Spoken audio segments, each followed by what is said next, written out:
अस्सलामुअलैकुम। मैं ऑफिशियल के साथ मोहम्मद अज़हर सिद्दीक हाज़िर खिदमत है। बातें तो बहुत करना चाहता होता हूँ, बोलने पे तो बहुत बोल सकता हूँ, लेकिन क्या करें, कोई रेस्ट्रिक्शंस भी हैं, लिमिटेशंस भी हैं, तो इसलिए कोशिश करूँगा मुख्तसर सी बात किया करूँ। कहा भी वीडियो, लेकिन बात करते करते वीलॉग ज़रा लंबा हो जाता है। वो कोशिश तो मैं यही कहूँगा कि मिनिमम रहे। मुझे डरा नहीं सकती फ़ज़ा की तारीकी मैंने कहा, मेरी सरिश्त में है पाकी और दुर्खशानी। तू है मुसाफिर शब, खुद चराग बन अपना, कर अपनी रात को दागे जिगर से नूरानी। जी बिल्कुल, नैब आजकल ज़ुबान ज़द-ए-आम है। जिसका दिल चाहता है नैब के बारे में बातें शुरू कर देता है। मैं सियासतदानों की बात कर रहा हूँ, कोई लिमिटेशन नहीं है। वो मैं वैसे 60 वैसे ही कहता हूँ, 60 सियासतदान जिन्होंने इस मुल्क का सत्यानाश कर दिया 22 करोड़ आवाम में से। 1275 रेफरेंस हैं पेंडिंग पड़े हुए, और आप यहीं से अंदाज़ा लगा लें कि ये और 466 अरब के करप्शन का पैसे की रिकवरी हो चुकी है। यहाँ बस चले तो नैब ख़त्म ही कर दिया जाए। एंटी करप्शन इदारों का हाल हमने देख लिया क्या हुआ है। FIA की कारकर्दगी सबके सामने है, और पुलिस इसके बारे में बात ही बंद हो गई है शायद। अब वे 8 से 10% कन्विक्शन रेट है, रोज़ाना लोगों का इस्तेहसाल हो रहा है, वो शायद नज़र नहीं आ रहा हमको किसी को भी। और सियासतदान बातें क्या करता है और क्या कहना चाहता है या क्या माइंड में चीज़ें हैं, वो सारी हैरान कौन है। हमें इन सारे मामलात को देखना इस तरह से है कि आम आदमी को समझ आए, आम आदमी बदल ना हो जाए इन इदारों से। अगर बंद कर देंगे तो UN कन्वेंशन ऑन करप्शन का मैंने आपके सामने जिक्र किया है। आज शाहिद खाकान अब्बासी पर फ़र्द जुर्म आयद कर दी गई है। जो कहते थे मेरे ख़िलाफ़ केस कोई नहीं, ये कहते थे कि जनाब 5 साल से पीछे जाना नहीं चाहिए, टैक्स में मनी लॉन्ड्रिंग का पैसा आ जाए, करप्शन का पैसा आ जाए, टैक्स दे दिया तो सब जायज़ है, 5 साल से पहले अब छेड़ें किसी को ना। अनोखी मंतक देखी हमने, उसको छुट्टी ना मिली जिसको सबक याद आया। कमाल है वैसे यहाँ पर।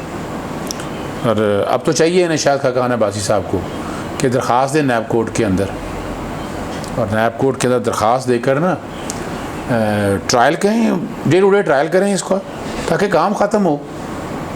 आज सुप्रीम कोर्ट के 2 रुकनी बेंच के पास एक केस अदालत के सामने आया, जो नैब के अफसर झूठे अफसर बनकर फ्रॉड करके, नदीम नाम है उसका, ज़मानत की दरख्वास्त है। ये 184(3) के हवाले से पटिशन नहीं थी, ज़मानत की दरख्वास्त थी। 2-3 सेक्शंस का जिक्र आया है, वो आपके सामने पढ़ना बड़ा ज़रूरी है। एक आर्टिकल 240 का जिक्र आया है, ये नैब के ऑफिसर्स में तैनाती के हवाले से है। मैं अक्सर सुप्रीम कोर्ट में जाया करता था, तो नैब के अफसर की तैनाती सारी चैलेंज हुई, बड़ा ओवरऑल हुआ इन सारों की। कई लोग यहाँ से निकले, कई डिमोट हुए, और हमने ये सारा कुछ देखा। ताहिर शहबाज साहब जो रजिस्ट्रार सुप्रीम कोर्ट थे, वो गालिबन इनकी कोई इन्वेस्टिगेशन कमेटी या कोई बना था जिसकी बाकायदा बड़ी डिटेल में तहकीका होती रही। लेकिन आज फिर सवाल उठाए गए कि DG तमाम की तकर्रियाँ चेक होनी चाहिए। गालिबन सुप्रीम कोर्ट ये देख चुकी है सारे मामले को। 240 आर्टिकल जिसका जिक्र हुआ कि नैब में तैनातियाँ जो हैं वो पब्लिक सर्विस कमीशन करे। मैं एक आर्टिकल सबसे पहले 240 कह दूँ। नैब के ऑफिसर्स का केस नहीं था, ये ज़मानत का केस था। ज़मानत नदीम का था, नदीम की ज़मानत हो चुकी है, और ये सारा कुछ हमने देख लिया है।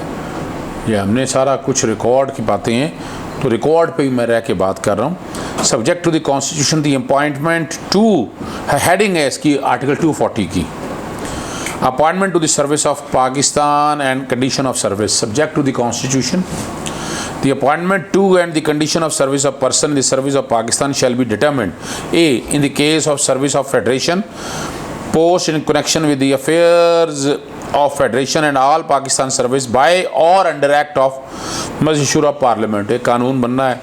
And B, in the case of service of province and post in connection with the affairs of a province by or under the act under act of the Provincial Assembly. Explanation: in this article, all Pakistan service means a service common to the Federation and the provinces, which was in existence immediately before the commencement day, to which may be created by act of Majlis Shura Parliament. Article 240 मैंने पढ़ दिया. Service of Pakistan में तैनाती के हवाले से क्या बात है. दूसरा सेक्शन जो है वो सेक्शन 28 है नैब के कानून के हवाले से, वो मैं आपके सामने अभी पढ़ देता हूँ. नैब के हवाले से सेक्शन 28 मैंने निकालना है आपके सामने. Section 28, appointment of officers and staff in the National Accountability Bureau. The chairman NAB or an officer of the NAB duly authorized by him may appoint, ये अपॉइंटमेंट का प्रोसीजर दिया हुआ है, such officer and staff as he may consider necessary for the efficient performance of the function of NAB and exercise of power under this ordinance. जो 240 ने कहा है कि बाय एक्ट ऑफ मजलिस शूरा या पार्लियामेंट के हवाले से ये कानून ऑलरेडी बना हुआ. नैब इंडिपेंडेंट इदारा है. जैसे हम हमारे यहाँ सेशन जजेस जो हैं, सेशन जजेस हम हाई कोर्ट खुद तैनात करती है. इंटरव्यू लेना हो, सिविल जजेस के कॉन्टेक्ट्स में कई दफ़ा झगड़ा हुआ है इधर से उधर जाने के हवाले से, लेकिन ये अमूमन है जैसे हाई कोर्ट के जजेस या सुप्रीम कोर्ट के जजेस, ये सारा जो है ना, ये कोई मुकाबले के इम्तहान नहीं होते कि डोगर साहब मरहूम अल्लाह ताला मग़फ़रत करे उनको, वो तो कहा करते थे उनको मुकाबले का इम्तहान होना चाहिए.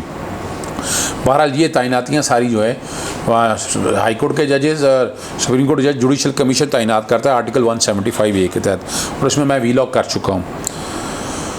इसका नेक्स्ट सेक्शन है, the officer and member of the staff of the NAB shall be entitled to such salary allowance and other terms and condition of service as the chairman NAB में with the approval of president determine.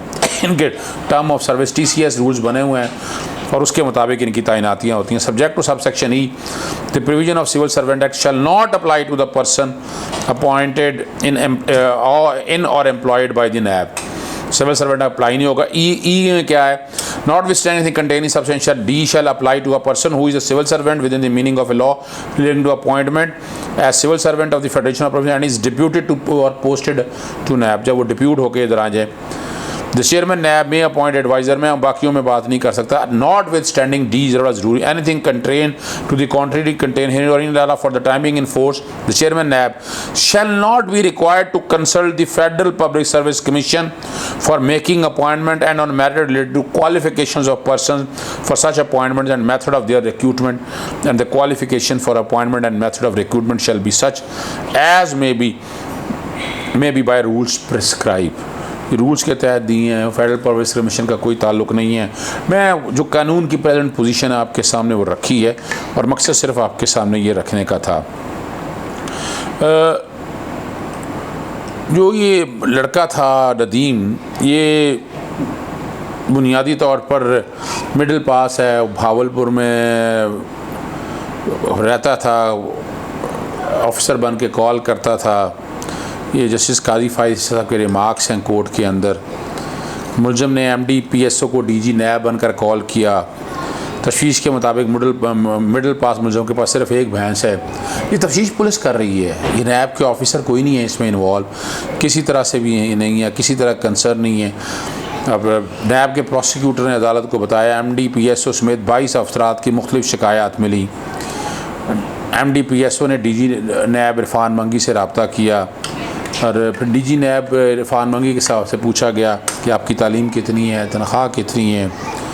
मैं इन चीज़ों में नहीं पढ़ना चाहता क्या बात है या क्या नहीं है, लेकिन कई ऐसी चीज़ें हैं जो आइन और कानून के तहत जो कानून का मुरवजा तरीक़ाकार है. ये भी एक स्टूडेंट ऑफ लॉ के तौर पर मेरा एक ओपिनियन है अपने बारे में कि ये ज़मानत का एक केस था. ज़मानत के केस में क्या ख़ुद नोटिस लिया जा सकता है या 184(3) की ये पटिशन तो थी नहीं, क्या 184(3) की पटिशन सुनी जा सकती है? ये वो सवाल हैं जो देखने वाले हैं.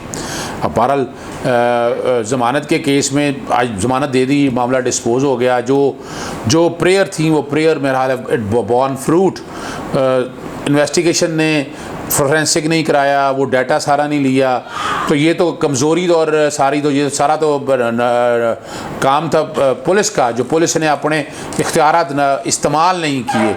और उसमें इतने फ्लॉज हैं, इतनी कमियां हैं पुलिस के निज़ाम के अंदर. 8 से 10% कन्विक्शन रेट है. तो हमने तो कभी पुलिस के अफसर के हवाले से अगर बात करते हैं तो उस निज़ाम की बात करते हैं। जहाँ 1275 रेफरेंस फ़ाइल हैं, नैब आजकल ज़ेर अताब है, वो अपनी जगह बात है, लेकिन सवाल सिर्फ इतना है कि आइन और कानून की बालादस्ती कायम रखनी है।